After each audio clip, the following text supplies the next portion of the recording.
සරත් නාමල්ගම හෘදයාබාධයක් හේතුවෙන් අවුරුදු 60දී මිය යනවා. දර්ශන් ධර්ම හෘදයාබාධයක් හේතුවෙන් අවුරුදු 41දී මිය යනවා.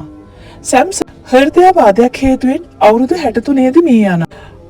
විජේ නන්දසිරි හෘදයාබාධයක් හේතුවෙන් අවුරුදු 69දී මිය යනවා. ඇන්ටන් ජෝඩ් හෘදයාබාධයක් හේතුවෙන් අවුරුදු 52දී මිය යනවා. ලයනල් වික්‍රම හෘදයාබාධයක් හේතුවෙන් අවුරුදු 77දී මිය යනවා. මානෙල් ජයසේන හෘදයාබාධයක් හේතුවෙන් අවුරුදු 66දී මිය යනවා. ජයලා රෝහණ හෘදයාබාධයක් හේතුවෙන් අවුරුදු 57දී මිය යනවා. ටෙනිසන් කුරේ හෘදයාබාධයක් හේතුවෙන් අවුරුදු 68දී මිය යනවා. එඩි ජයමාන හෘදයාබාධයක් හේතුවෙන් අවුරුදු 66දී මිය යනවා. රොනීලි හෘදයාබාධයක් හේතුවෙන් අවුරුදු 65දී මිය යනවා.